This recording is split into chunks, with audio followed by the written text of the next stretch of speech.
in attendance. So I'll call the special council meeting to order at 5:30 p.m.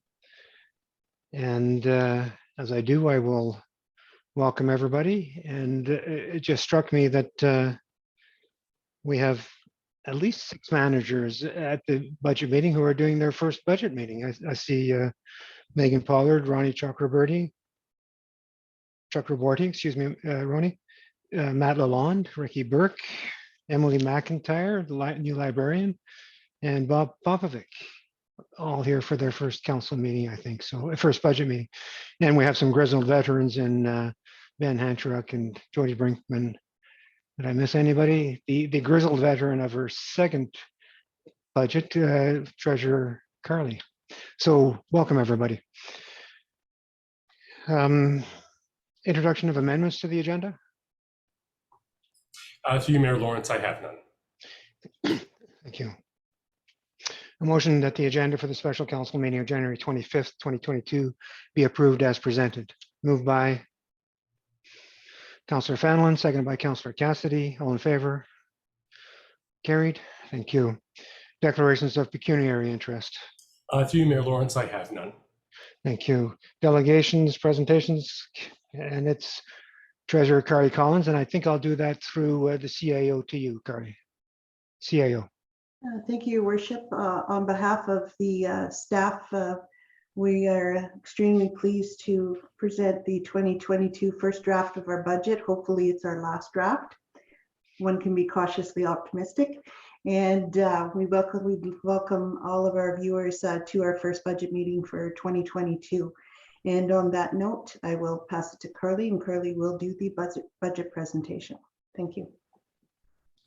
So through you, Mayor Lawrence, I will share our screen and we will start tonight's budget presentation.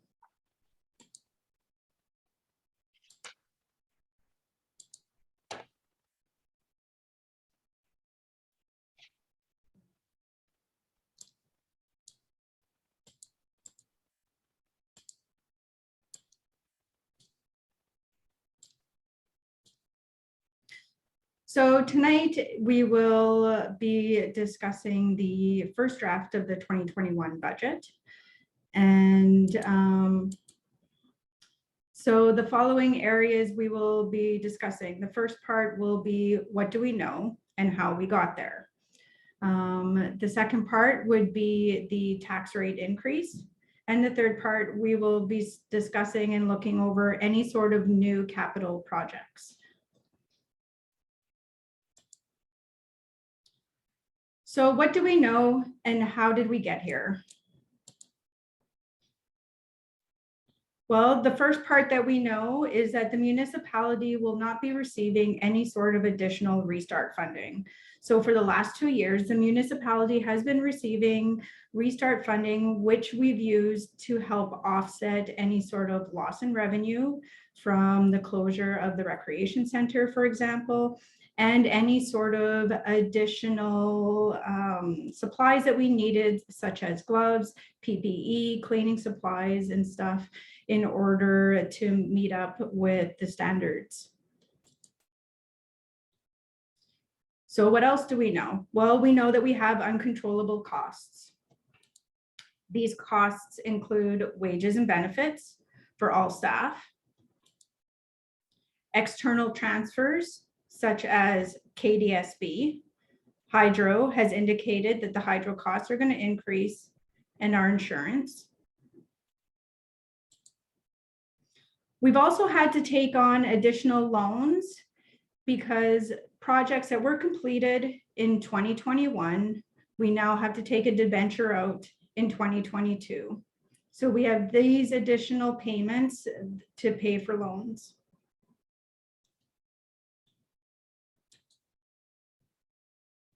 What else do we know? Well, we know that the assessments on properties are not changing.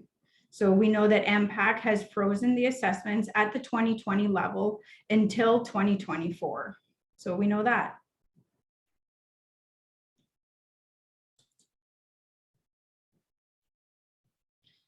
So with new construction, supplemental omits, the municipality will be receiving an additional $153,697 in revenue for this year in tax levy. So we took all that information, and what we decided to show council was a 2022 estimated levy. So this is estimated if MPAC did not freeze property assessments. So currently, we're receiving just over $11 million in tax levy revenue based on the frozen assessments in 2020 and with a 0% tax rate increase. So what we did was then we estimated, based on previous year's increases, what would have we received in 2022 if MPAC hadn't froze the property assessments. Approximately just over 12 million. Again, MPAC deferred this. So what does that mean? So the difference between what we're actually getting and what is estimated is just a tad over 866,000. So a couple of things to realize. It's based on the tax roll of 2020. So if the increase were to have actually occurred, the increase in assessments for property assessments would have changed from 2020 to 2021, and then again from 2021 to 2022. So when you look at the 866, it would actually, that's 2 years worth of assessments. The other thing to realize too, when you're doing a comparison between the actual budget and what is presented on the screen in regards to the 2022 actual tax levy revenue, there's a difference there when you were to do a comparison between the lines. This assessment that's on this page, or the tax levy revenue actually that's on this page, does not include heads and beds, nor does it include railway or school portion of PIL, which is kept by the municipality.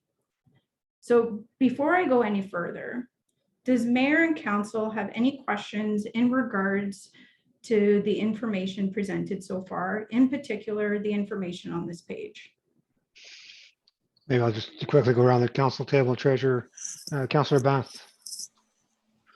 No questions yet. Thank you. Yeah, and verbalize because I can't see everybody. Thanks. Councillor Fanlon.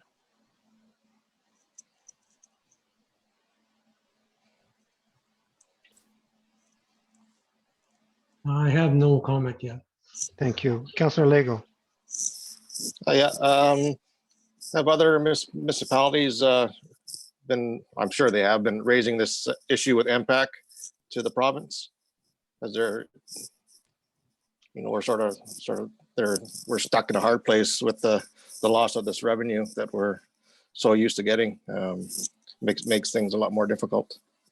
So the last couple of conferences that I've sat on with MPAC, a lot of municipalities have stressed their concern in regards to the fact that property assessments have not changed, and feel that it's very hard for municipalities to manage their operating budgets and capital as well because of this. MPAC understands why municipalities are now not getting frustrated.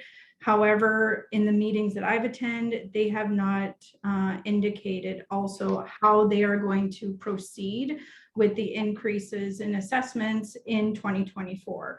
I know the CAO has sat in on additional meetings as well, and she may have more to add to that. Michelle? Through you, Mayor Lawrence, yes. As recently as today during the Roma conference, I attended one of the exhibitors' rooms, which was MPAC, and asked those very questions. Jason Hagan is the director of MPAC, and his staff were on hand, and I specifically asked that question, what's going to happen, or what do you predict is going to happen in 2024? Are we going to realize all the assessment lost in one, felt swoop with new assessments going forward? Is it going to be are we going to be backed up to the assessment base year of 2016, whereby the phased in assessment that should have happened will just start happening then, which will put all municipalities back 4 years or 3 years? And they specifically did not have any answers. They said they had to wait for the province to let them know what the direction was. So they did not have any answers as of today. Thank you. Thanks, Councillor Lego. And just to follow up on Councillor Lego's question, CAO, the province directed, is this, MPAC didn't do this independent. This is a direction from the provincial government, is that right? Correct. Yeah, thank you. Councillor Cassidy. No questions, but I appreciate the treasurer putting this visual to kind of help folks understand the impacts this is having. And yeah, I doubt we'll see an answer on this from the province until after the election. Unfortunately, it's very frustrating to be the municipality to be left holding the ball on this and having to figure out ways to get creative and impacts the taxpayer, and it leaves the taxpayer with a lot of unknowns as well. So yeah, quite the interesting situation. Thank you. Councillor Howie. I just want to echo the sentiments of Councillor Lego and Councillor Cassidy in this, and it is a disappointing reality that this is going to be the continued impact on the municipality into 2024 with this freeze, but I am optimistic of some change after the election, but we shall see. Thank you. Councillor Timpson.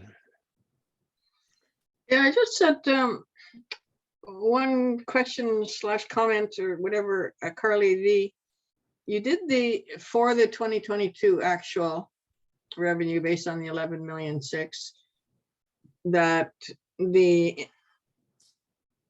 I think $62 would be the increase in taxes for a single family home worth about 170,000. Were you able to project what that would have been if we had got the 12 million for, or if the assessments had changed?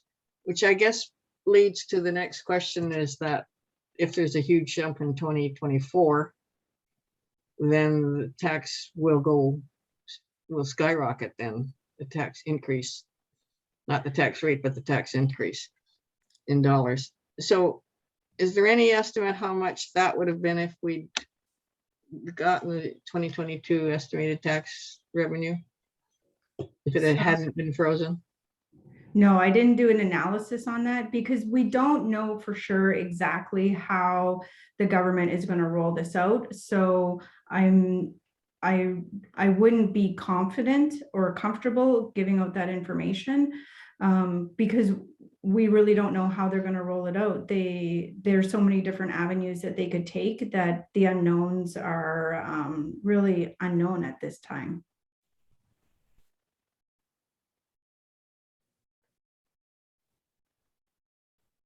Okay, Thanks, Councillor Timpson.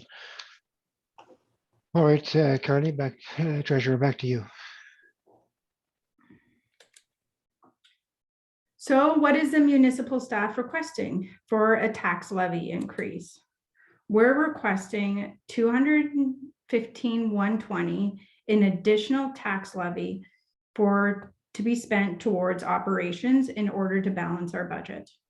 However, we do want to emphasize that this does not include any of the 2 donation requests that we'll be discussing later.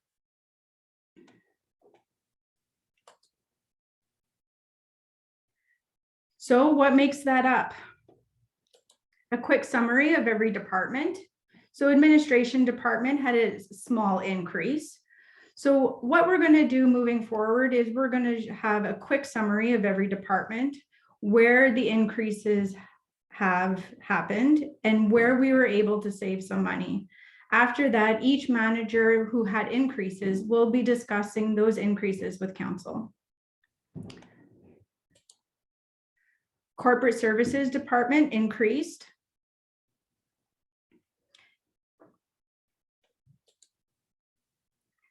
And the childcare department was able to save a little bit of expenditures.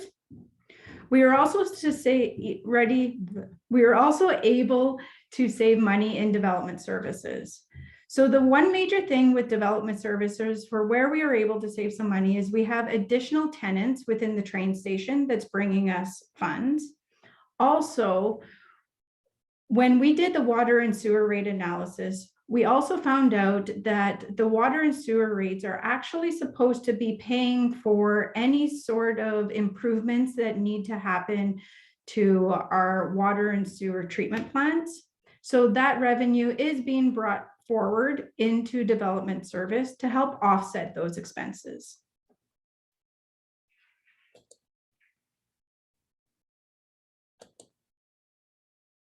From there, we have a cost savings in economic development. This is mostly due to staff changes as well as contracted services. We have an increase in emergency services.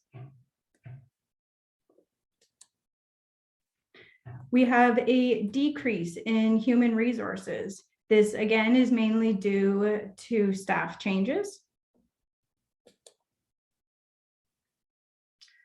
We have an increase with public works.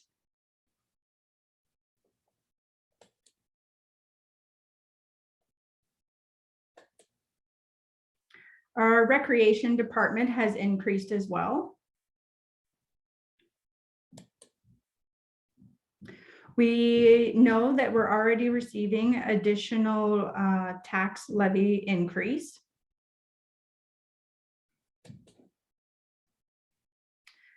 The Treasury Department was able to find savings. This is mostly due to government funding that we were able to receive for projects that are currently on the go, as well as additional revenue coming in that we know for supplemental and omits. And we currently don't need additional taxation revenue for the 2022 budget to help offset any new capital projects. So we have a cost savings there as well. So moving forward now, we're going to discuss the departments that have increased, and those managers will explain those increases to you. So I will now hand it over to the CAO to discuss the administration department. Thank you, Carly. Through you, Mayor Lawrence, to council. So in the administration department, that's comprised of the council's budget and the chief administrative officer's budget. So in the chief administrative officer's budget, there's a decrease of $19,027. That's mainly due to the fact that we now share the executive assistant's wages between the CAO's department and emergency services. So our executive assistant works half-time in our department and half-time in emergency services. So part of those wages were transferred to emergency services for 2022.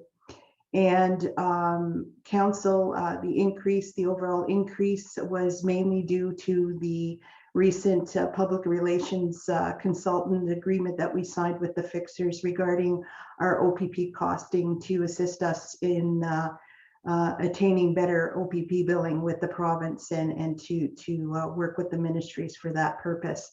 So that is included in the council's budget under consulting services or contracted services, sorry.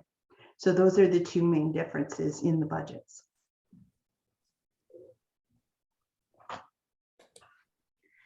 The next department is corporate services, and I'll be handing it over to the clerk.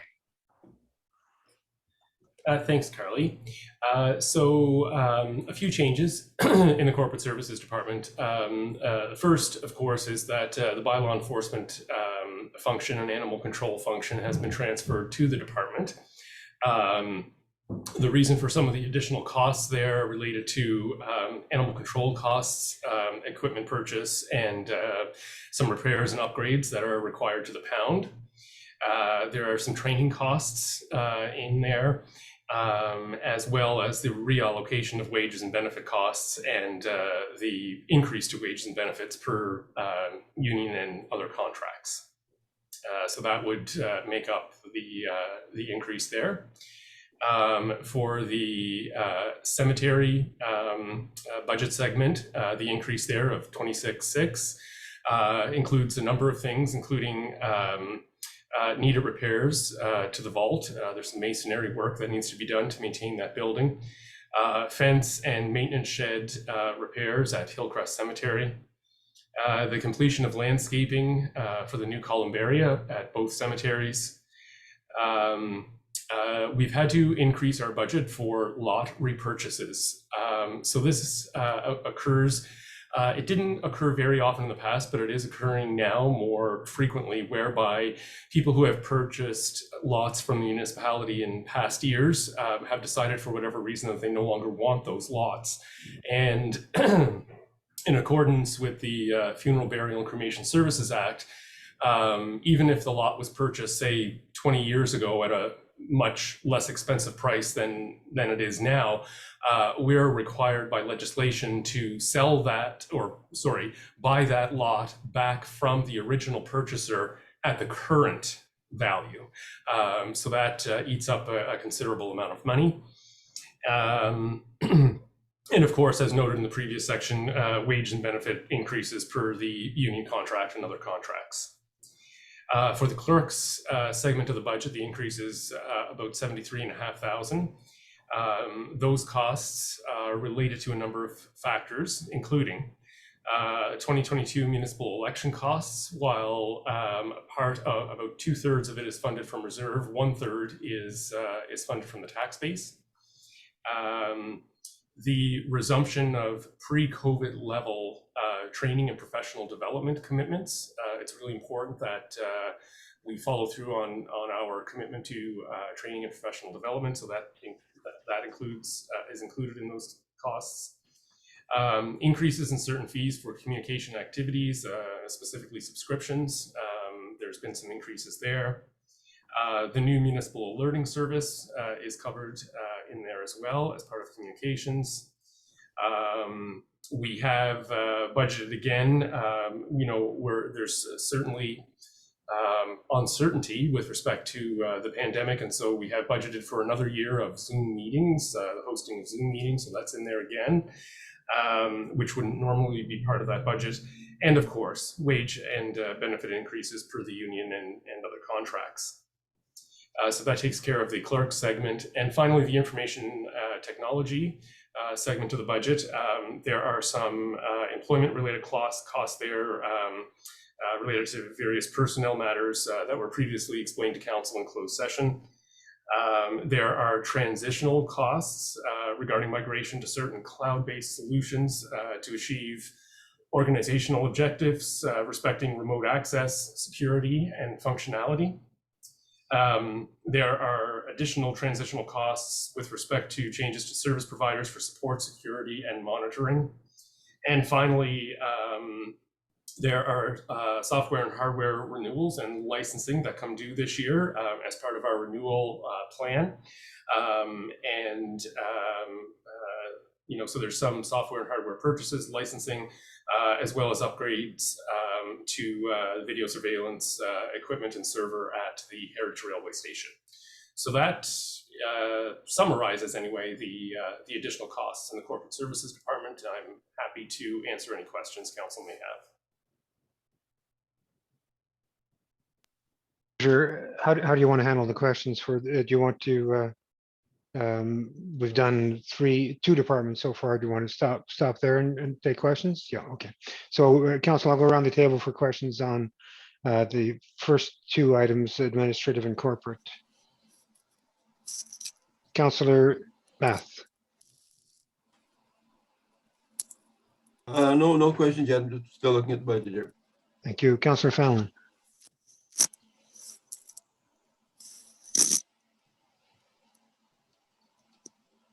I have no comments on it. Thank you. Councillor Lego. No, CEO answered my questions about the contracted services for council. I forgot that we talked about that and agreed on that. So. Good, thanks. Councillor Cassidy. No questions at this time. Thank you. Councillor Howie. No questions at this time. Thank you. Thank you. Councillor Timpson. Yes, I wonder if the clerk would mind just reviewing again the increase in information and technology. Certainly, through you, Mayor Lawrence. So the costs there are certain segment of those costs are related to employment-related costs and personnel matters, which we previously explained to council in closed session. I can't elaborate, pardon me, on that any further in open session. There are also transitional costs. We've done considerable review of what services we're hosting in-house, so to speak, and looking at alternative solutions for some of the software. So we will be moving forward with migrating some of our services. One of the ones that council will have noticed we've been having issues with is the email server. There's significant issues there, so we're looking at moving to a cloud-based solution for email. So that's part of those transitional costs. So those transitional costs altogether relate to overall organizational objectives with respect to remote access. That's something that we haven't had in about 3 months, which is causing a lot of difficulty for staff who have been needing to work from home. Security of our network and overall IT portfolio, and monitoring of our systems. As council is also aware, we have recently put out an RFP for IT services. So we know that there is going to be some transitional costs related to those changes in that respect. And then finally, some software and hardware renewals that are due this year, both from a licensing perspective, but as well from a hardware and software perspective, some new purchases that need to be made because certain equipment has become obsolete. Sort of one of the larger ones is the video surveillance server at the Heritage Railway Station is included in that hardware upgrade. Thanks. You're welcome. Thank you. Treasurer, back to you. Next, we have emergency services. So I will defer this budget to the fire chief. Good evening to you, Mayor Lawrence. So there's some changes to the emergency services department with the move of the bylaw enforcement to the clerk's department. As a result of that, the salary for the emergency services manager was cost shared with bylaw enforcement. So now that entire 100% of that will be in this department. There's also a cost sharing portion with the CAO office for the administrative assistant. So that's an increase there, as well as there's an increase for the firefighter training with additional equipment to support it. And that results in that increase. Okay, and next we have the Public Works Department, and I will pass it along to the Public Works Operations Manager. Thanks, Harley. Through you, Mayor Lawrence. First off, the wages and benefits increase through union contracts. We also have a new position, the Project Infrastructure Manager, who will be starting on the 31st. We have some excess debt from the 8th Avenue project. That was part of the increase. And also is the contracted services with our recycling and fleet. Recycling and costs have went up a little bit. So that's the increase there. Thank you. So does Mayor and Council have any questions in regards to the last two departments? So we'll go around the table for the Emergency Services and Public Works Department. Councillor Bath. Oh, nothing for me yet. Councillor Fallon. I have no comment on it. Councillor Lego. No, it looks good to me. Thanks. Councillor Cassidy. No comment. Councillor Howie. Yeah, I did have a question on the Emergency Services Department. Similar question to what I had asked in last year's budget meeting, just when there was Public Works bylaw, oh, sorry, not Public Works, bylaw, animal control, and emergency services. Could a wages and benefit breakdown be provided between that role now that there's 100% adoption of wages and benefits for the emergency services management position and cost sharing be provided for that, a projected workload analysis or whatever you'd like to call it. I believe last year when we discussed the budget, there was a 0.8 of time spent in this department, 0.2 of the FTE spent in another area. I think so, yeah. So to answer Councillor Howie's question, in regards to the wages and benefits and emergency services, it's now 100% of the fire chief's wage and 50% of the administrative wage that's located within the budget, plus any sort of additional increase that's needed for wages and benefits for firefighters in order to get them fully trained. Okay, so I guess I'll rephrase my question. What is the increase in wages to the firefighters, the non-management and non-administrative roles within the Emergency Services Department? What is that projected increase in this budget?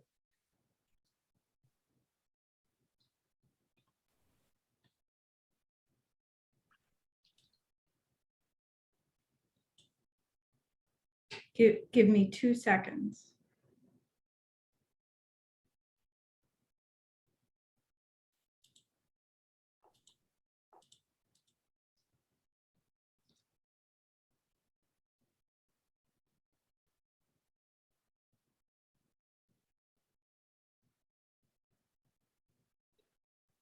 So with respect to the firefighters alone, we're looking at approximately an increase of $54,000.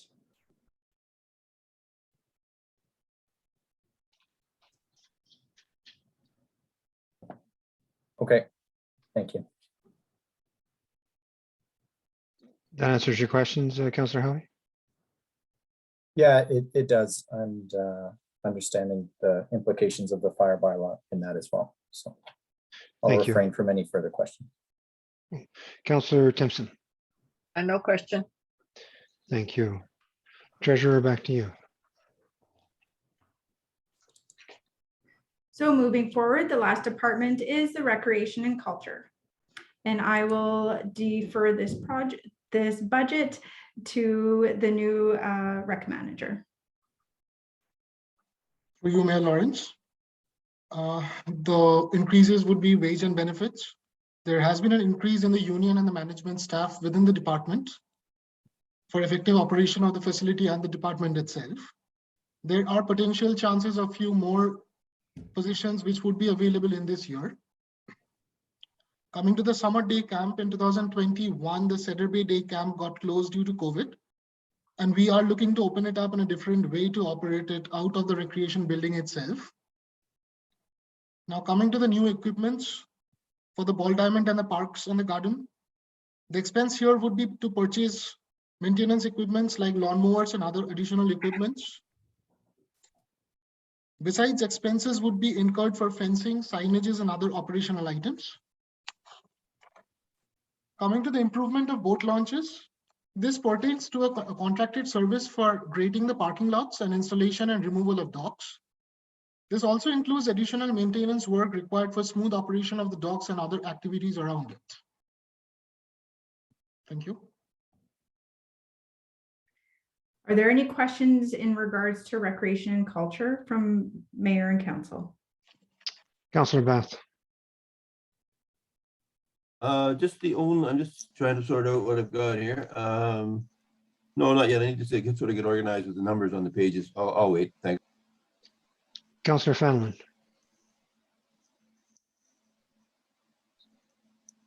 No comment. Thank you. Councillor Lego. Just in regards to it says improvements to boat launches, is that just the grading or is there some work that's supposed to be done in 2022? So there are some work that needs to be done to the boat launches in 2022, where we've included additional lumbers and lighting in order to fix some of the docks themselves. So that has all been included in the improvements of the boat launches. Thank you. Councillor Cassidy. I have no comment. Thank you. Councillor Howie. I have no comment. Thank you. Councillor Timpson. Just a question about the Umpherville Trail, which was in the budget document, but isn't listed here. Has there been any movement on that application and that grant that was applied for?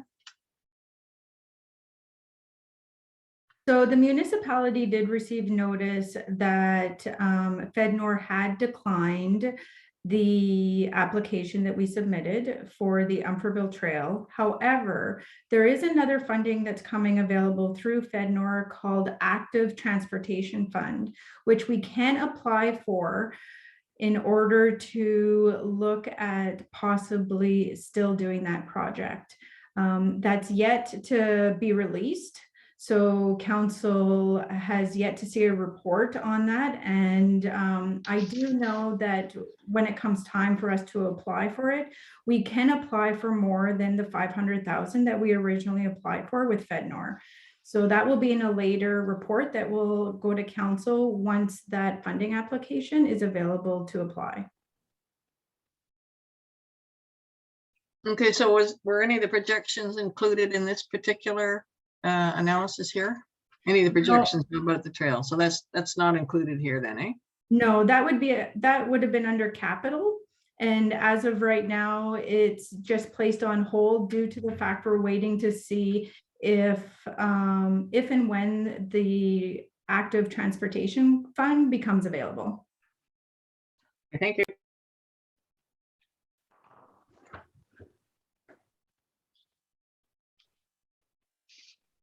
Thanks, Treasurer. Back to you.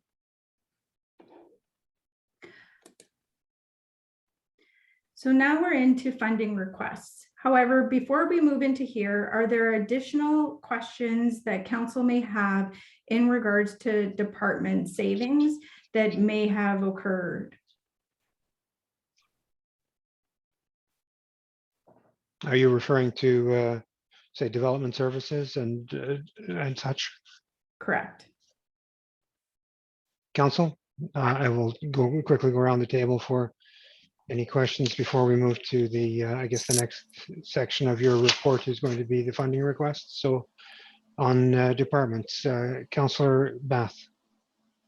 I'm fine, thank you. Councillor Fanlon. I'm good, thanks. Councillor Lego. No, it all looks good.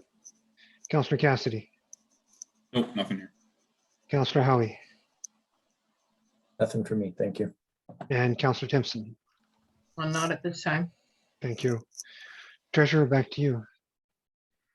So we had two organizations within Sioux that had requested funding from the municipality. Please keep in mind that these funding requests are not part of the $215,000 that we're currently requesting for. So council was provided with background information on what these two organizations are requesting and why they are requesting it. So the first one is the Cedar Bay Trail for $1,500. And the next organization was the Sioux Lookout Healthy Community Task Force for $40,000. I'd like to have a discussion in regards to these two funding requests to get council's ideas or directions in regards to, yes, providing this within the budget, or would you like to leave it out?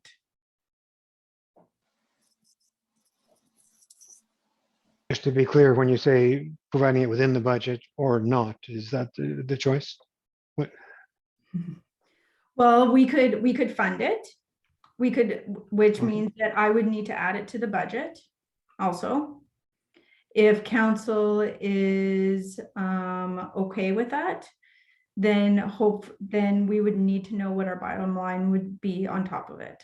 So it's mostly to have a conversation as to, is council willing to support these two or support one and not the other? Or in what direction would you like staff to proceed with these two funding requests? And sorry, the options, I'm just want to be clear on the options. It's either going to be included in the added to the tax levied budget, or one or both, or not.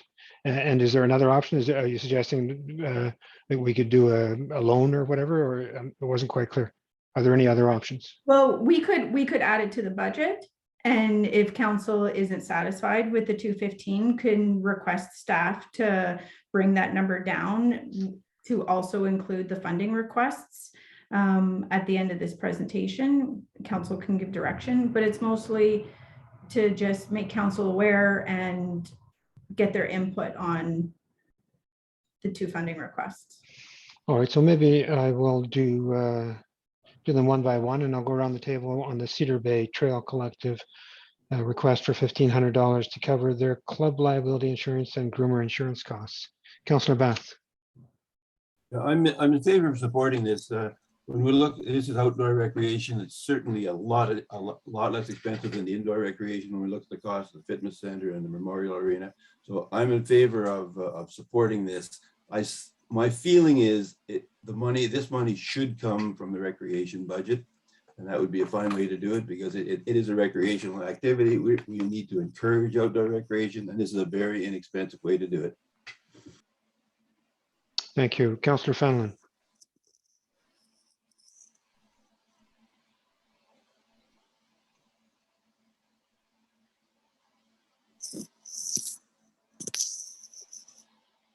There. Not better?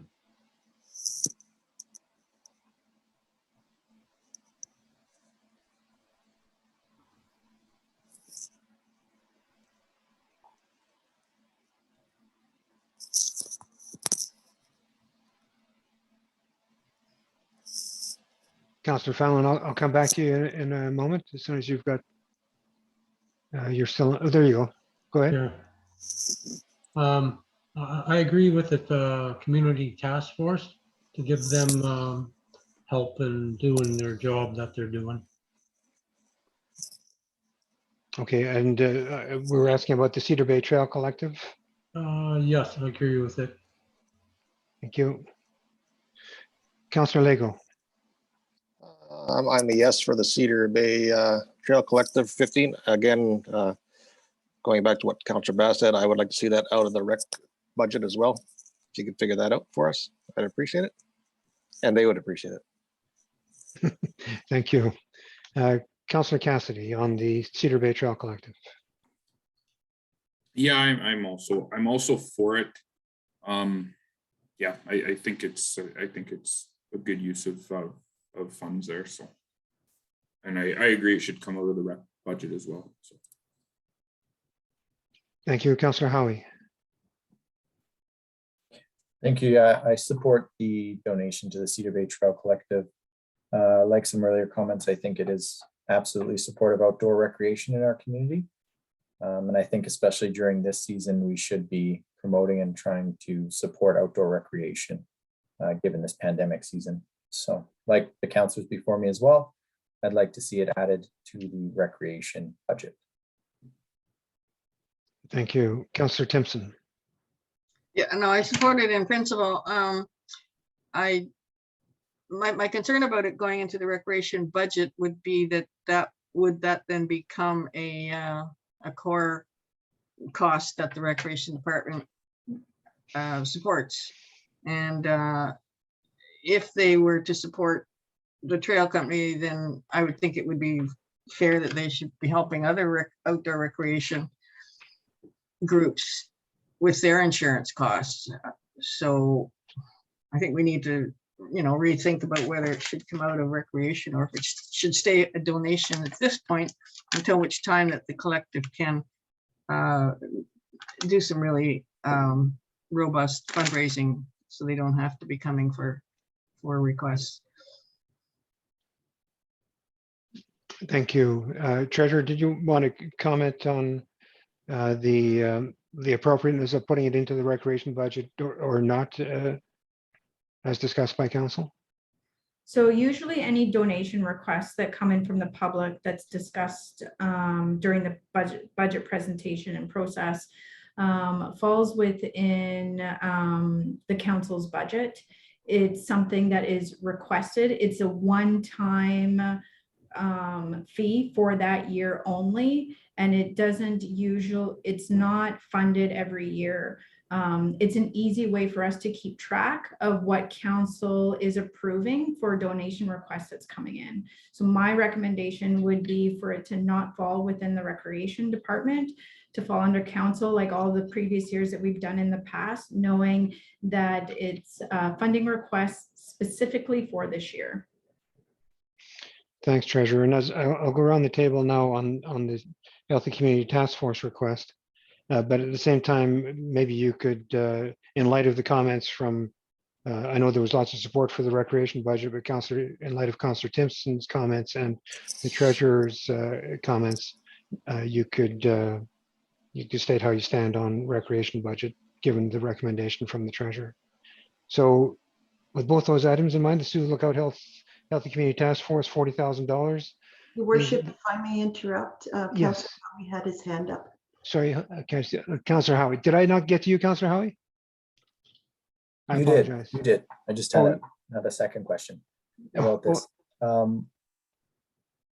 Do we have any idea of what the cost to adopt under our municipal insurance policy would be? $1,500 or less? Is there a potential less of a cost there? To include the Cedar Bay insurance? Yeah, well, adding them under the municipal insurance, what would there might be potential cost savings there. But I did see the CAO had her hand up, so. CAO. I may get shot down.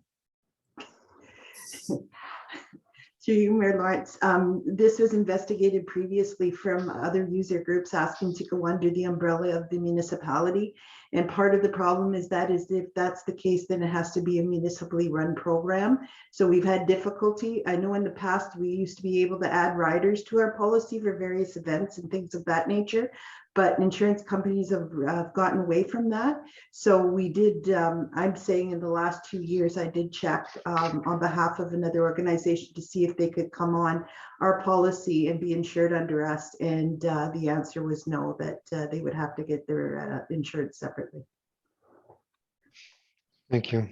I'll go around the table again. The main item being the Healthy Community Task Force, and if there's a follow-up on the Cedar Bay Trail Collective and how to fund that, please comment. Councillor Bath. Yeah, having been a past member of the Community Task Force, I have a hard time with this one. I agree with it. I'm going to do Councillor Howie's fence walk here a little bit because I think it's justifiable right now. I'm concerned with the amount for sure and what it's actually going to do. Is this going to increase our policing costs by having more arrests being made and more calls for service? Is this going to really help? I just don't know that I fully support giving the OPP leverage to do this, but I really have a hard time knowing what it's actually going to do. Who's going to monitor it? And is it going to cost us more money in the long run? I'm not ready to decide on this one yet. Thank you. And did you have any other thoughts on recreation budget or not for the Cedar Bay Trail Collective? Oh, I still support it for sure. I'm quite happy if we added it, left it in the council budget, and we could pull it out of some of our council expenses, possibly travel and training. I see there's still $10,000 sitting in there. Maybe it could come out of that for this year. CAO. Through Mayor Lawrence, just with reference to that, I prefer it not come out of travel and training because that's what exactly that's for, is travel and training for councillors. If council wishes to include that $1,500 in the budget, we will make that work. But if you would leave that to staff, I think we can best position that properly in the budget. Thank you. Councillor Fanlon. I'm just going to interrupt for 2 seconds, Mayor Lawrence. Brian has his hand up. Sorry, it's difficult on the way the screen is set up. I know that he has more that he can comment in regards to the Healthy Community Task Force. Thank you. Clerk, please proceed. Sorry, I missed your hand. Oh, that's quite all right. And thank you very much, Mayor Lawrence. So just to touch on Councillor Bath's comments and to provide a little bit of history on this. So this actually is a request that has been outstanding for a couple of years. It's come from the OPP. They want this grant. They feel it will enhance community safety and help them do their jobs. The idea, instead of staff bringing this as a municipal contribution, the idea was to have it funneled through the Healthy Community Task Force, because there's such a large group of organizations that are members of the task force. The thought was that the actual application for funding may have better luck going through the task force than going through the municipality. So the actual operation of the CCTV system and monitoring and use of it would be by the OPP exclusively. Nobody else would have access to those cameras or that surveillance or so on. It would be a community safety and policing tool. And the request for the need for and the request for this has actually come from the OPP. So I just wanted to provide that little bit of background. Thanks, Clerk. And I'm going to ask for 2 follow-ups right now. One is the Healthy Community Task Force. Is it actually, I'm guessing it is, but an entity that can apply for these funds? Is it formal enough of an entity to do that? And second, has there been any discussion? I know I've heard discussion from the OPP on the impact of these additional CCTV system on policing and policing costs. Through you, Mayor Lawrence. So it's my understanding that the Healthy Community Task Force would be eligible to apply, especially with the host of letters of support that it would have behind it. And yes, I've had several conversations with Constable de Gagne regarding this specific initiative, and it's something that leadership at the OPP here in Sioux Lookout have been advocating for quite some time. The OPP is quite reliant on the municipalities' surveillance systems, but certainly they are not robust, sufficiently robust to meet the needs, especially with respect to the downtown core. So that's their rationale. The rationale is that they will be better able to respond to incidents, that they'll be better able to monitor community safety in the downtown core. And so those are some of the reasons behind the request. Thank you. I'll go back to going around the table then, if I may. Councillor Lego. Yeah, I would have preferred to have some form of presentation on this before we decide to spend $40,000. If we do go that route, I would only support it if it could be worked into the $215,000 that was presented in the budget. Whether we find the money in our reserve funds, or if departments are willing to cut a little and come up with the 40,000, I would support it. I'd still want a presentation on it as well, but I would support it if it's within the 215 that was presented in the budget that's needed for 2022. Thank you. Thank you. Councillor Cassidy. Yeah, I agree with Councillor Lego as well. His comments on that. When I first saw this, my thought was that we have had other funding that we've gone through or applied for on behalf of the OPP essentially, and it's come through a report from council, although Brian nicely summarized the report there. I do agree, I would like to see something, a report come to the council table for this just to give some more background for council before this decision's made. Thank you. Councillor Howie. Yeah, I did have a few questions. Thank you, Councillor Bath, for admiring my balancing act. But with this costing, I had a question on the actual figures, and I think that may be addressed in a report or a presentation coming to council. So I am in support of it in principle, but I would like some more information and further instruction on this specific request. Thank you. Councillor Timpson. Yeah, I'm not really sure. I support the idea of cameras out in public spaces. I can see how individual businesses would like to have their own surveillance camera for their own protection of their buildings. But I'd like to know more about like the implications of having cameras in a public, probably the most walked down street there is. Where would they be placed? What data have they got that would support that this would help them in preventing and addressing crime? I mean, the whole idea to me is not very attractive, and I would have to be convinced that we would need this before I could support it at this point. And there's very little in the application, and I agree, if there was a report with more detail, more data, I would maybe possibly be changing my mind on that. Thank you. Treasurer, do you have any questions?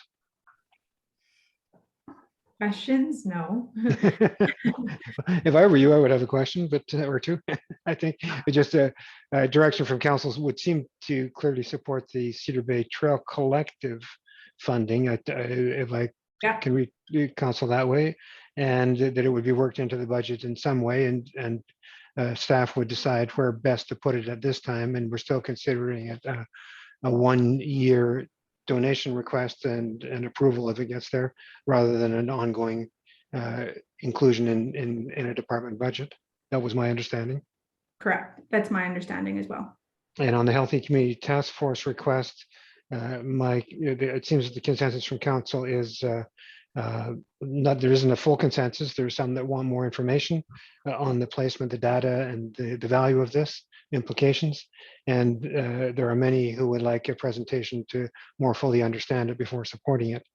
And then the question of how we fund it is there. So sounds like this is going to a round 2 on the Healthy Community Task Force.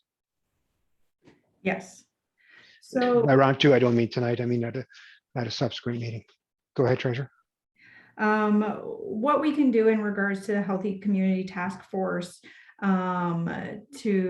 is we could, and the CAO can jump in at any time if I'm incorrect here. We could have a official report be brought to council with a delegation at a regular council meeting to discuss this project. And then at the same time, municipal staff can look at where we would be able to fund the $40,000 from. That's an option as well. I think that sounds reasonable, and you can. I don't see the CAO. Sorry, I can't see your CAO. Do you have your hand up for a comment here? No, I'm just up here. Okay, there you or wherever I am.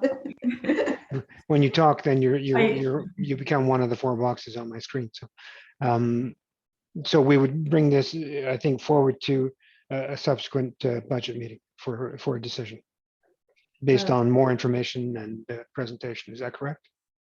Yeah. Or oh, sorry. Just saying yes, Your Worship. I have considerable knowledge about this grant as well, because I've been in discussions with Inspector Duo with reference to this grant for the last couple of years, and as well, Brian is very familiar with it as well. So it's not an issue to bring a report back to council. Thank you. Treasurer, back to you. So next section of our budget presentation is the tax rate increase.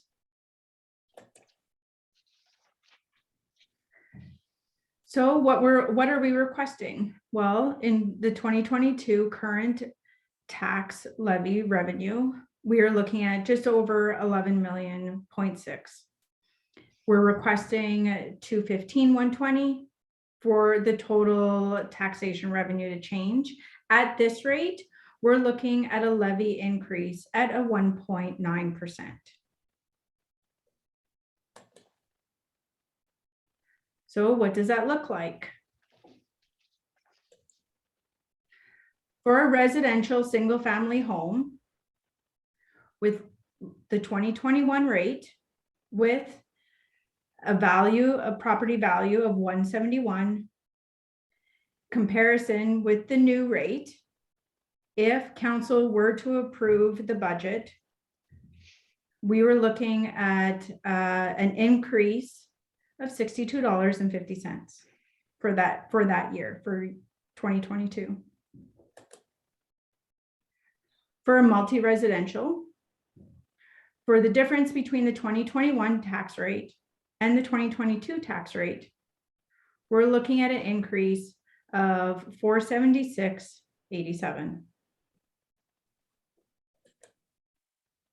For a commercial, so please keep in mind that this is for a small office building. So the difference between the 2021 and the 2022, we're looking at an increase of $153.36. Does council have any questions in regards to this slide and the requests that we're asking?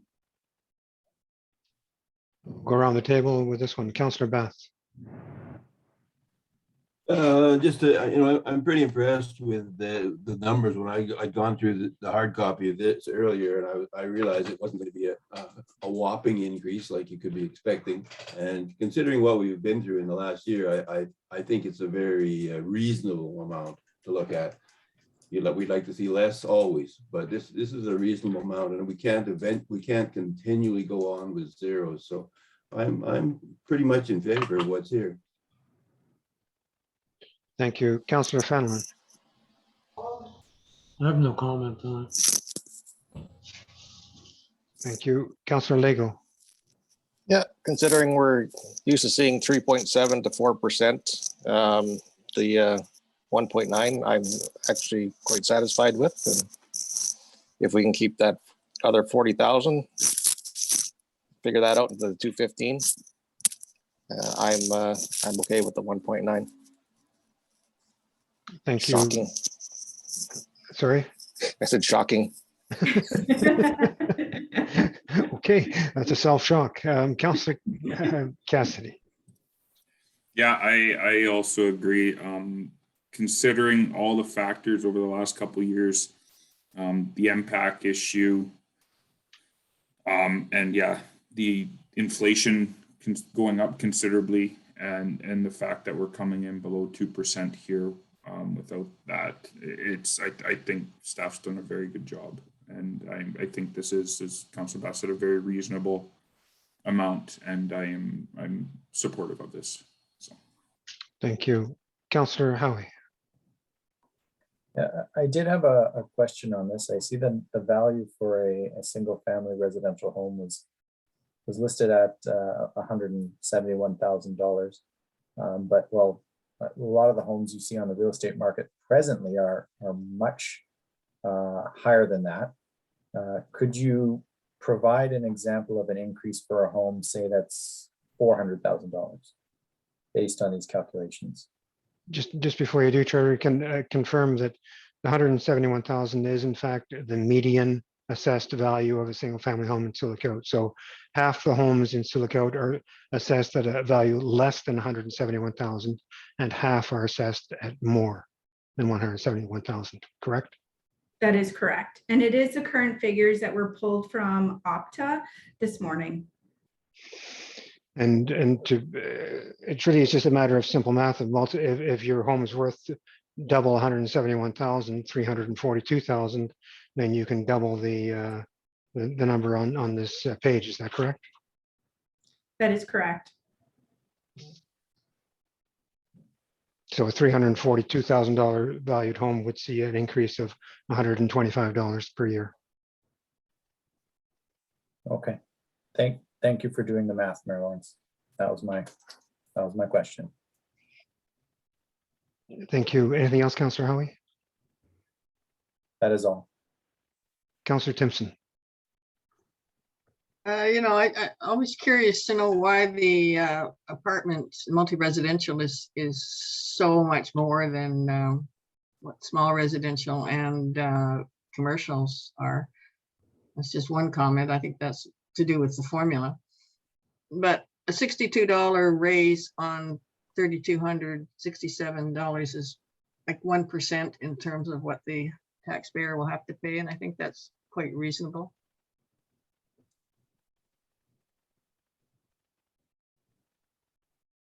Yeah.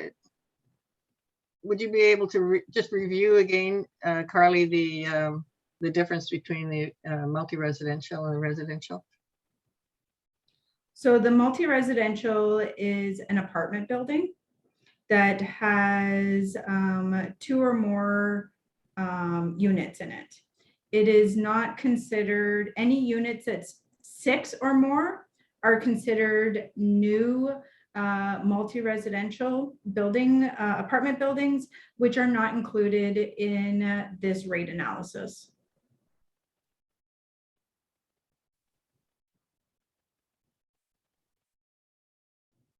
And a residential home is entirely that, a residential home, a single family dwelling with no apartments.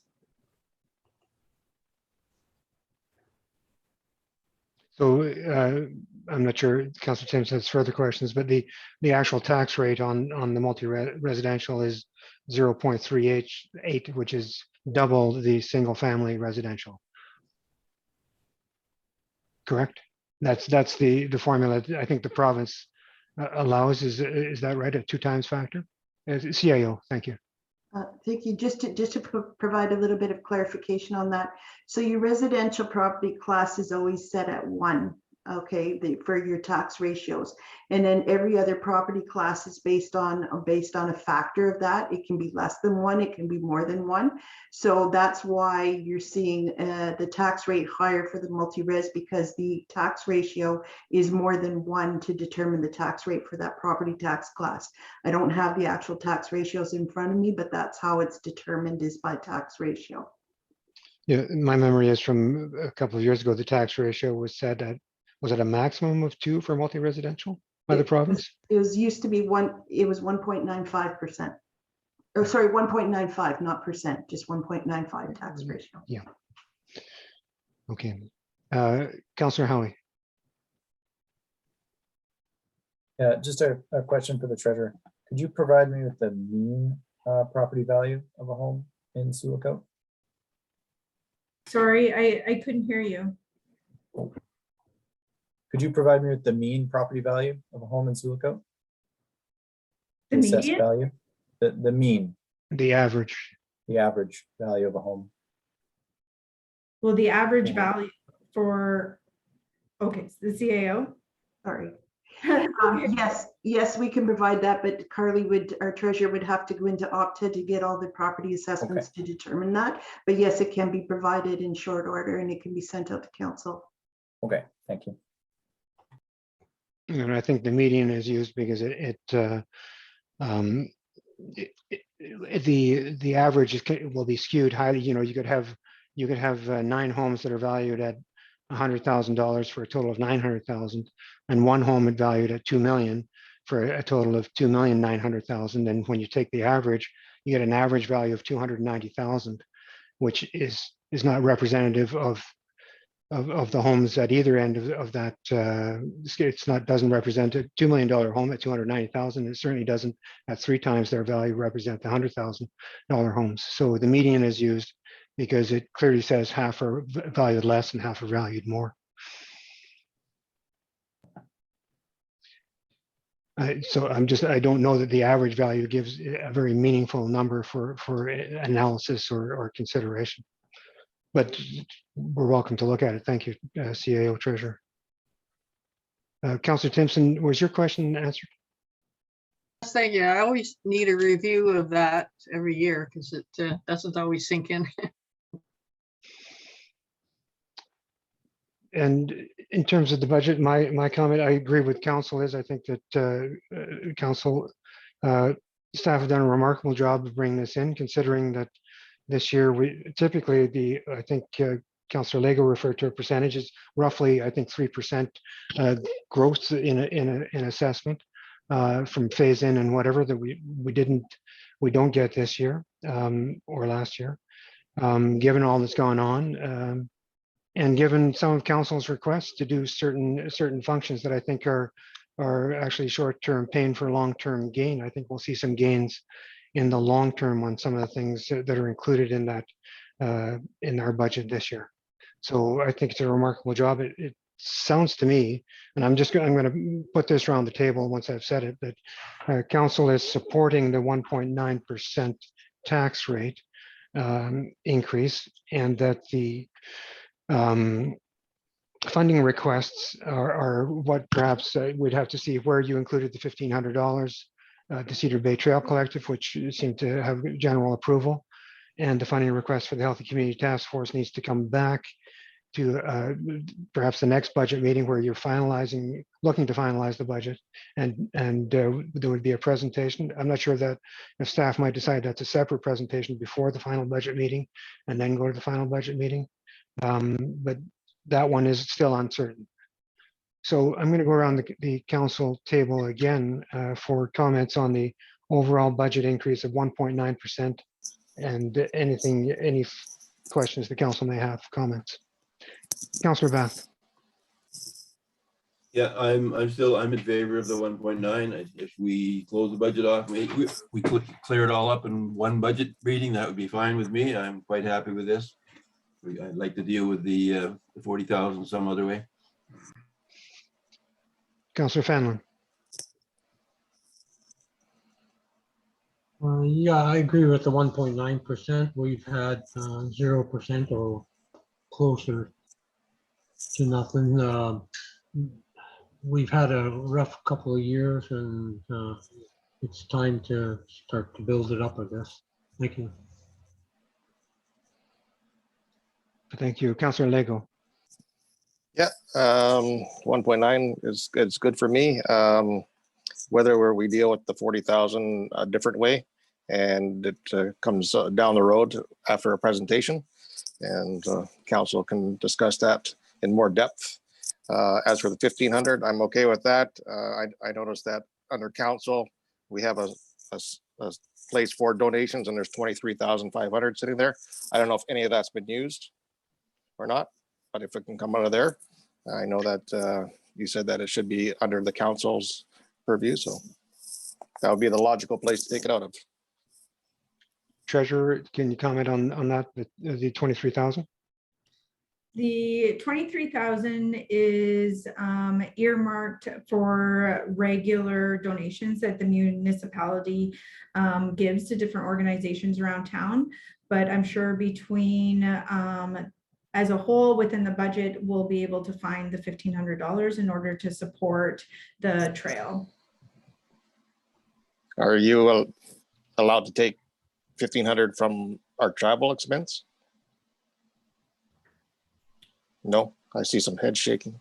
The CAO has already indicated that travel is specifically for travel, but I'm sure within another department's budget, we would be able to cut $1,500 in order to support the trails. So if I said I only wanted 2,500 of my 4,000, and there's magically $1,500 floating around in the budget, just a thought. CAO. You're muted. Thank you, through you, your worship. I wouldn't worry about the $1,500. We could probably take it out of that allocation of 23,000.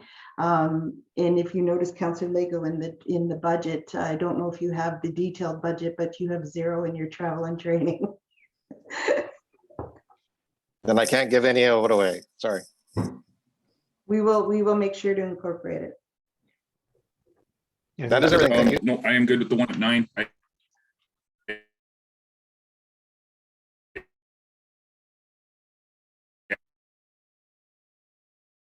echo Councillor Lego and Bath's comments about the 40.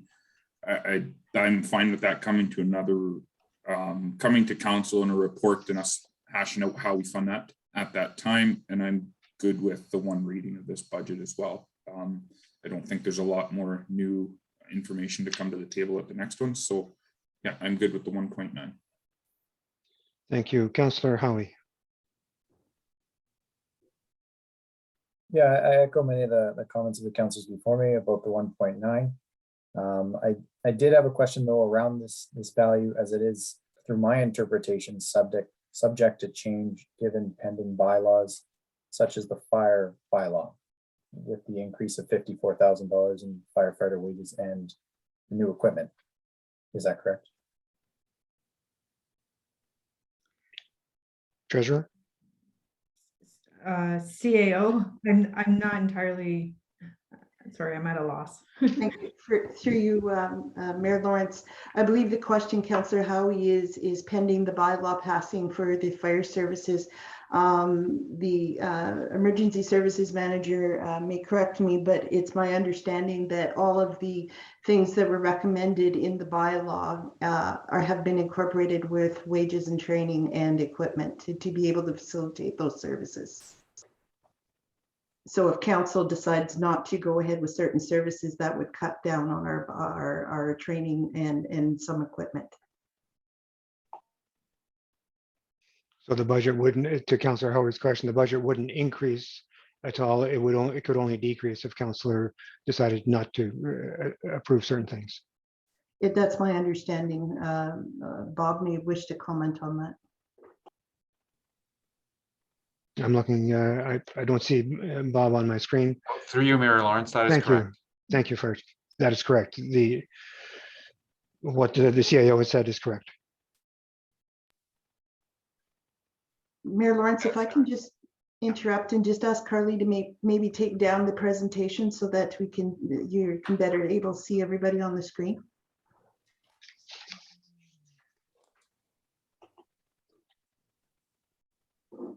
Thank you. Fire Chief, could you just answer that question one more time? Thanks. Yeah, through you, Mayor Lawrence, that is correct. Thank you. Councillor Howie, does that answer your question? Yep. Yeah, my question was just pertaining to the potential to change in that levy given pending direction from council. Thank you. Councillor Timpson. Yeah, I'm okay with the 1.9%. Just one question. Was the hydro dividend projected in the budget, or we won't know that till June? But how has that been integrated into this into 2022? So through you, Mayor Lawrence, every year we project that we're going to receive a certain amount of hydro dividend. I'm just going to quickly grab that value. So we projected roughly to receive $220,000 in hydro dividend. From that hydro dividend, council has requested in the past through council resolution and bylaw that $100,000 of that revenue be transferred every year into the infrastructure reserve fund. So it is incorporated within this budget. Yeah, I suppose there's always the possibility it'll be lower than that. And then we have to relook at, I guess. Okay, thanks. Just checking. Thank you. So it seems, Treasurer and staff, you've done a remarkable job of presenting a budget and that council has understood and accepted, with a couple of follow-up items. And I would just, or one particular follow-up item, and that's the CCTV Healthy Community Task Force request. And perhaps I would go to the CAO to say, how are we going to handle that moving forward with the budget? Thank you. Through you, Mayor Lawrence, what I would suggest is that staff will go back and see if we can incorporate it into our current budget somehow. If we can, we'll move forward. We'll advise council move forward with the passing of the bylaw and associated schedules for our tax levy for the year at the next council meeting. And if we're having some problems or wish to see that come elsewhere, perhaps through reserves or what have you, or an increase to the tax levy, I think the understanding is that it has to be included somehow. So we will certainly come back. If council wants to have a presentation, we will do that and perhaps facilitate that through a special council meeting so that we can stay on target to have the budget passed as soon as possible. I would recommend that versus waiting for another month to have another budget meeting and then a subsequent month to pass the budget. I think that's a good plan. I think, I'm sorry, when I said I meant the budget process, was what I meant to, and you've answered that, but I think the council expressed an interest. I think we should have a special meeting and a presentation related to that request. And as soon as possible. We will do that. Thank you. Back to you, Treasurer. And I'm sorry, you have, did you want to go back to your full screen? Sure. Thank you. At some point, what will there be motions, clerk? Through you, Mayor Lawrence, given the straightforward nature of the direction from council this evening, I don't think any specific motions will be required. Staff understands that barring a final decision with respect to the request from the Health Community Task Force for the CCTV project, that council is generally, council is supportive of a 1.9% tax rate increase, and staff would therefore assume at the next regular council meeting, which would be in February, that the bylaws and associated documents will be brought forward for passing at that time. Thank you. Treasurer. So before we wrap up tonight's presentation, sorry.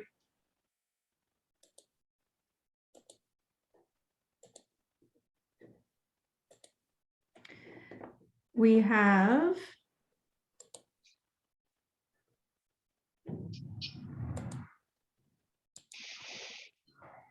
a couple of other items to go through.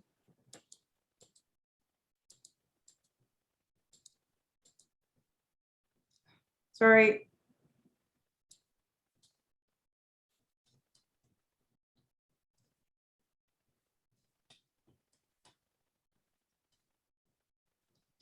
So a quick glance at the new capital projects, which are being brought forward in 2022. So I will get the airport manager to discuss the new projects that are being brought forward that are happening this year within the budget. Thanks, Carly. I'm not sure, did council receive like the capital justification sheets that we normally submit every year? Would be a question to start with. Yes, they did. Okay, all right. So if there's any questions that are stemming from that, or I can give you a quick rundown. The first project listed for the fuel system, that's the system that distributes fuel not only to our equipment, but to our tenants as well. It's reached its useful life. It's actually being used as manual as we speak, actually. So we need it a little sooner than later. But here it is. So it's obsolete, basically. The electronic portion of the system that feeds the information through to the airport finance clerk, who then bills out the tenants fueling, that sort of thing. That system is obsolete, no longer supported. And then the actual mechanical of it, the pumps and the meter heads are due for replacement. So through using the same company, it's an upgrade, which saved us quite a bit of money, actually. Taxiway Alpha, we have some, well, from a residual drainage issue that wasn't necessarily corrected back in, or the correction that was made back in 2008 when they redid the taxiway alpha and the overlay, has reared its ugly head, and now we're getting a depression too large in the taxiway and out of spec. So that needs to be addressed, obviously, for safety concerns. And then the SCADATA upgrade is actually our parking system. And this upgrade, it's, well, we really don't have a choice. It's mandatory through the credit card and debit card processing agencies, their rules, their mandate, the legislation that sits behind that in that regard. So basically what's happening with this is they're getting rid of any magnetic strip type data, and everything has to be chipped. Basically is what is that portion of the upgrade. That's not only software though, the actual physical columns need to be replaced as well. So here we are, right? We're not long into her, but here we are, industry again, and its regulations and standards have changed, and we need to meet them. And basically it's all throwing your financial information into the sea of data or internet across the world. And these are the stops we need to put in place so you can do that confidently and securely. So if council has any further questions, please feel free. Thanks, Airport Manager. I'll just go around the table. Councillor Bath, Yeah, no question, Ben. Councillor Fanelon, I have no comment. Councillor Lego, Oh, thanks for the great work, Ben. Appreciate it. Councillor Cassidy, Yeah, no comment. Councillor Howie, No comment. Thanks, Ben. Councillor Timpson. No comment except to ask, Ben, when do you think we might be able to get that sign in the syllabics back up on the Sorry, agenda? Councillor Timpson, I'll jump in there. That's unless is it a budget question or? Yeah. We brought it up several years ago and it hasn't appeared in the budget. And I'm just wondering if we can make it a new capital project at some point. Through you, Mayor Lawrence, all our signage, all our interior and wayfinding signage at the airport has syllabics. So I'm not quite sure of the question. I think Yeah. Councillor Timpson's referring to the exterior sign that used to be there that said Sioux Lookout in syllabics. Yes. Oh, I didn't realize it was an issue. Because, yeah, I guess it's something, if council wants to provide direction on that at some point in time, we could look at that. Very good. I'll leave that with the CAO to consider how to move that or not. Okay. CAO. Thank you, through you, Your Worship. Yes, I was discussed at the TRC a few times, and I did, perhaps the manager doesn't remember because it was some time ago, but we did discuss it briefly, and that's when I went back to the committee and we looked at the signage and thought that there was, we thought there were syllabics on everything, but so it did go back to the TRC, and if I can add it to the agenda next month, to come forward in the form of a motion or a resolution to council to recommend that that be done. Councillor Timpson. Good. Oh, that's fine. Thank you. Thank you. Thanks, Airport Manager. Treasurer, back to you. Okay, next we have development services specifically for the facilities area. So I will defer the items to the Director of or Manager of Development Services. Okay, through you, Mayor Lawrence. So we have a few projects ongoing this year. An exhaust system at the Sioux Lookout Fire Hall, basically meant to operate when vehicles are turned on within the space to keep CO2 levels to a safe level.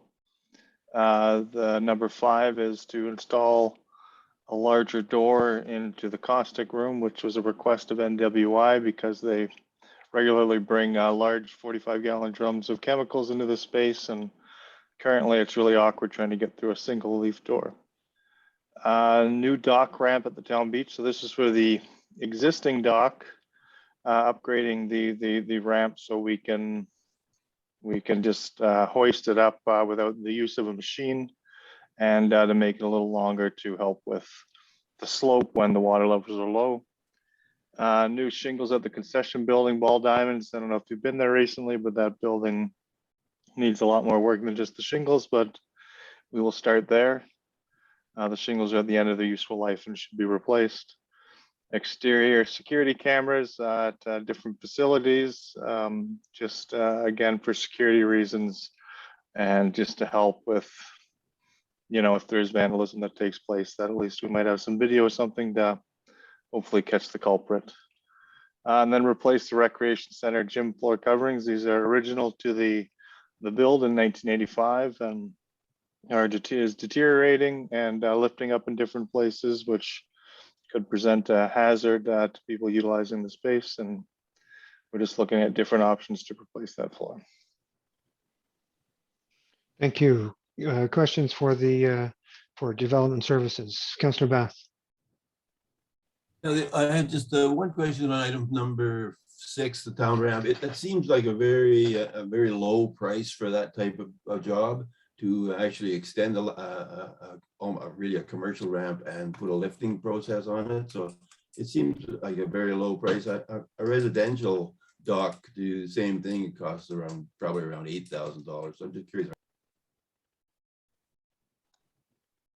Well, the base is already there. You got the concrete abutment that already has the hinge system there. So just in talking with some local welders and utilizing kind of an aluminum frame system, we feel we can keep the cost to around $15,000. Okay. Thank you, Councillor Fenlon. One question on the new dock ramp. Was that not included in the construction of the? Through Mayor Lawrence, no, that wasn't part of that. That was the existing town dock, so that was not considered in the construction. Okay. And exterior security cameras at the Centennial Center? I thought we did that a couple of years ago. Through Mayor Lawrence, we did one at the rear of the building on the north side. We didn't do any we did an interior camera in the foyer on the south side. And we just want to put one on the outside there as well, just to cover the street. And we're actually kind of looking at potentially a buzzer system into the building. So that could help with the buzzer system. So tenants can see who's buzzing and then let them into the space. Okay, thanks. Thank you, Councillor Lego. Yeah, is there anything going to be done with the old dock system, or maybe plan to use it at maybe West Point Cove? I know that dock is pretty well shot. Through Mayor Lawrence, sorry, the existing dock? No, well, the dock pieces that were from the older dock. Oh, it's through Mayor Lawrence. That dock's actually going to be put back. We actually last year replaced all the deck boards and the frame. The pontoons are all in great shape. We're just we replaced all the decking and the boards around the rim of it, so it'll go back in and be connected to the new ramp there. Oh, okay, I see. Thank you. Thank you, Councillor Cassidy. No questions, thank you. Thank you, Councillor Howie. Yeah, I did have one question about number 4, the first item, about the exhaust system that'll be installed. I mean, I think this is definitely an important thing. It can be argued as a health and safety risk, breathing the exhaust fumes inside. But is any system like this used in other municipal facilities? Specifically, I mean, comes to mind the Public Works garage. Through Mayor Lawrence, yeah, there is one currently in the Public Works garage there. Okay, great. Thanks, Jody. This is a good item. Thank you, Councillor Timpson. And no questions. Thanks. Thank you, Treasurer. Back to you. So next department is Public Works. They currently are requesting one new project for this year. And I will pass it along to the Public Works Operations Manager. Thanks, Harley. Through you, Mayor Lawrence. We've had this road prepared for the last few years, and we've had it sit on the back burner. With all the projects going on around town this year, we'd like to move forward on this. The road has already been prepared, new culverts, all that kind of thing. So this is the only thing we have really on our capital project this year for Public Works itself. Thank you. Questions, Councillor Bath? I think it's a little unfair because I'll be moving. That's why we're doing it. Councillor Fanlon, I have no comment on it. It's good. Councillor Lego, No, it's good using the federal gas tax to get it done, and all those people that live out there will be appreciative of it. So, good job. Councillor Cassidy, No, I think it's great. That road definitely needs this. Councillor Howie, Nothing for me. Thanks, Matt. Councillor Timpson. No comment. Thank you. There you go, Matt. Thank you. Treasurer, back to you. Next, we have the Recreation Department. And again, they are currently requesting for one new capital project this year, and I'll pass it along to the new Recreation Manager. Harley, through you, Mayor Lawrence. Sorry about that. Well, the Rec Department intends to purchase a new ice resurfacing machine. The ice resurfacer, which we all know, Olympia Millennium, which the department currently owns, was purchased more than 10 years and has already accrued around 4,600 hours on it. And like any other machine, it's going through wear and tear, and due to the amount of hours put on it, the machine has started showing some vital defects and issues. There has also been a significant change in its mechanical efficiency and reliability. So we look forward to purchase a new Olympia, which is the company which makes the ice resurfacer. And not only will it be more efficient on the ice, but also will reduce the operational cost if compared to the existing machine. And it also gives better, like with advanced technology, we will get more things which could be done with a newer machine. So I would request for this project to be approved. Thank you. Thank you. Councillor Bath. Just a quick question, Ronnie. Is this going to still be a propane machine, or possibly this will be battery?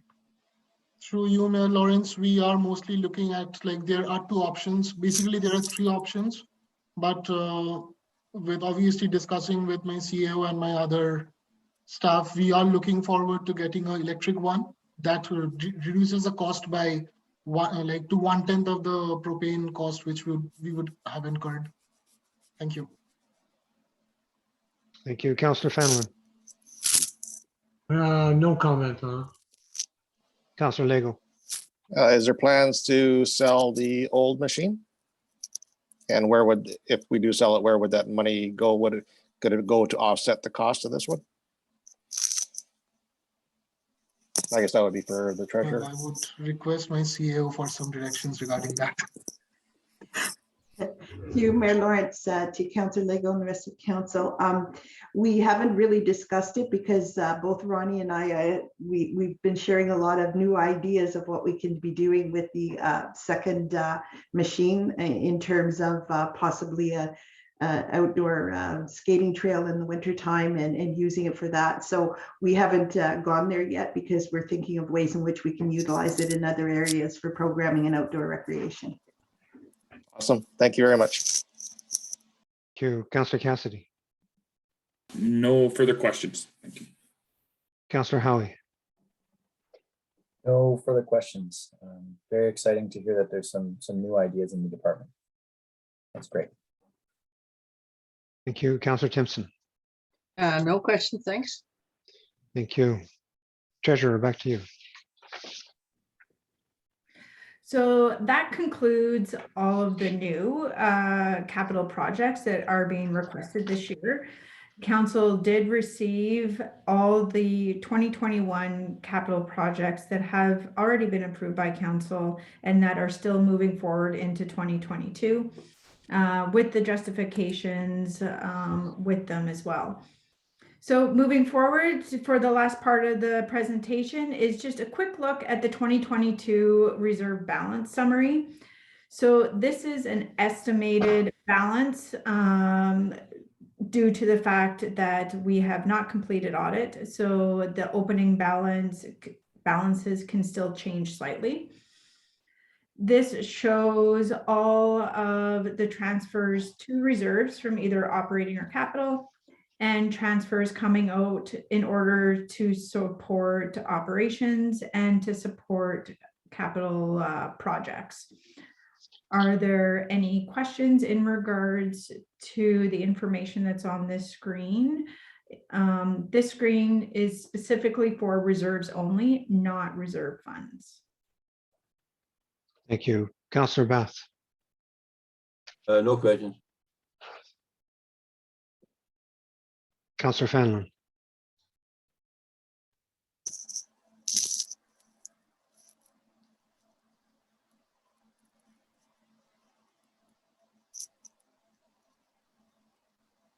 No comment? Thank you. Councillor Lego. Thank you for the update. It's appreciated. Councillor Cassidy. Yeah, no comment here. Thank you. Councillor Howie. No comment. Thanks for the update. Councillor Timpson. Since these are reserves, could we move money from one to another if we had to? So reserves are set aside specifically for a purpose. If council wishes to move money between reserves, a report would need to come to council for approval and state why they are wishing to move the funds around and what exactly they would like to use those funds for. So it can be done, however, it needs to be in a council report to council. So I thought that that was the stipulation for reserve funds, but this is just reserves. Do we same policy? So reserve funds are set aside in a very specific bank account, which is different than in operating. All of these reserves are placed in our operating bank account. But however, these reserves are also allocated for a very specific type of purpose as well. So this looks like it's rainy day money for these particular areas, but really isn't, correct? Well, for example, oh, I see the CAO has her hand up. Oh, I'll wait. Okay. So for example, the municipality puts, in regards to fleet, money into the reserve every year in order to help offset or pay for new fleet that needs to be bought to replace it. Same thing in particularly in regards to roads.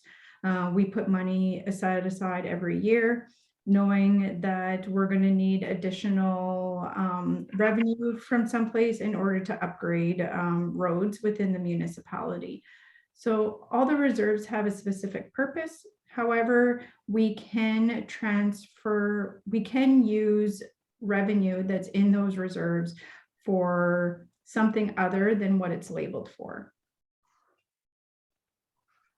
Okay, the reason I'm asking is because in the detailed budget, I don't see things that say transfer to reserve specifically. So, but there is certain amount in each department that automatically goes into a reserve then. Correct. So when you're looking at your budget in particular, I'm just going to use fleet.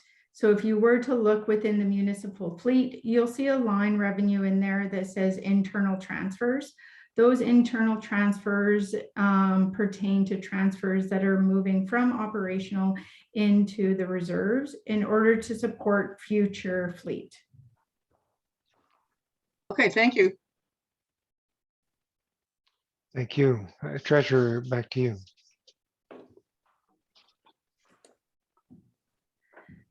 So next we have our balances in regards to our reserve funds.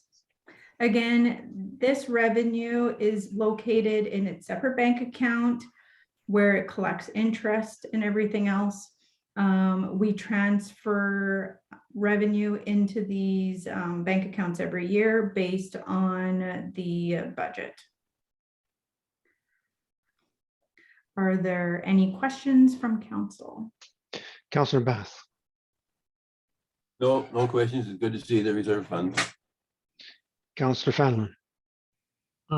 Yeah, I have no comment on. Councillor Lego. Not really comment. Well, just if later on when we have the surplus talks, if there is one, I would like to have a more in-depth discussion at the council table on where that money would be put. So instead of just saying we're going to throw it all into here, and then I remember asking, well, could we take it out of here? And we're like, well, all that money's been earmarked for something. So I would prefer to have a more in-depth discussion at the council table and get all the input from each councillor and the mayor on if there is a surplus, where that money should go. Yeah, staff can most definitely do that. And that will be in a few months when we're looking at the year end. That's correct. Thank you. Thank you. Councillor Cassidy. I note the snapshot to wrap up the reserve and reserve fund is just a nice touch to the end of the budget. So thank you. Thank you. Councillor Howie. No comments. Thank you again for the presentation. Thank you. Councillor Timpson. Oh, thank you very much, staff. Very good work. Very clear. Thank you. Yeah, nice to see the reserve ending balance higher than the beginning balance. Treasurer, back to you. So this concludes tonight's budget presentation. If the public were to make any comments or have any questions in regards to tonight's presentation, they can email budget@siouxlookout.ca, which will then, the information will be put together and presented to council at the next meeting. That wraps up tonight's budget presentation. And if council has any other questions or concerns, please let us know. I'll just go around the table one more time before we move on to the next item on our agenda. There is a bit more work to do after the budget tonight, council. So I'll go around for final closing comments. Councillor Bath. Just very happy about the presentation. Carly, you've done an excellent job. Staff, you've done an excellent job putting it together. So I fully support it. I'm hoping that at our council meeting in February, we vote to pass. Thank you. Councillor Fallon. Yeah, I agree with it, and I think its staff has done a wonderful job of showing it to council, and good stuff. Thanks. Thank you. Councillor Lego. Yeah, this was a well thought out budget. I appreciate it immensely. And it's the best budget we've had to date. Thank you. Councillor Cassidy. Yeah, more of the same. Great job, staff. This I was very relieved when I saw this come through. I was preparing for much worse. So thank you. Thank you. Councillor Howie. One question was, how can the public access a detailed copy of the budget presented, or are they able to? So the budget is located on our website. And we also have hard copies placed at the customer service desks as well. Great, thank you. And like the councils before me again, thanks staff for the presentation. It was definitely a very painless process. So thank you very much. Thank you. Councillor Timpson. Yes, just to reiterate, thank you very much, staff, for a very clear presentation and a good outcome. Thank you. All right, staff, you've heard it. thank you very much. Is the tone. Thank you for your time that you put in. I know it was a lot of effort put into getting the budget to where it is, and presenting a budget that was acceptable to council on first draft is amazing. There's been a lot of changes. It's been dynamic over the last few years, something static, impact, for example. But very much appreciated. You've heard it from council, and I just echo that to you all. Thank you very much for your time tonight and the time you put in leading up to this. Council, we now will move to, I guess the item on the agenda is notice of motions to reconsider. Clerk, is this the time? Is this the time when I did notice that on the council correspondence for Francis, the International Bridge item? Is that something that would that fit into this part of the agenda or not? Through you, Mayor Lawrence, we would, so the process for bringing forward items of council correspondence, member would notify me of their interest in bringing forward a motion. It would then be placed on the agenda as an outside resolution, and we deal with those at regular council meetings. Okay, so I shouldn't say anything about this right now then? No. Correct, thank you. I will bring it up with the CAO and just see if it has value to bring forward. Motion to move into closed session. The council moves into closed session at 7:21 p.m. to discuss subject matter relating to a position plan, procedure, criteria, or instruction to be applied to any negotiations carried on or to be carried on by or on behalf of the municipality or local board per Municipal Act 2001. One item, development projects negotiations. Moved by Councillor Cassidy, seconded by Councillor Fenelon. All in favor? Carried. We move into closed session and join with the button on your screen. Thank you.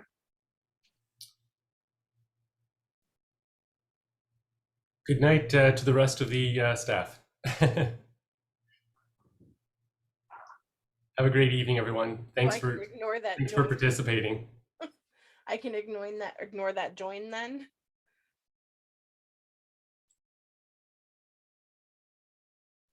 Yeah, feel free to ignore the join. Night, Megan.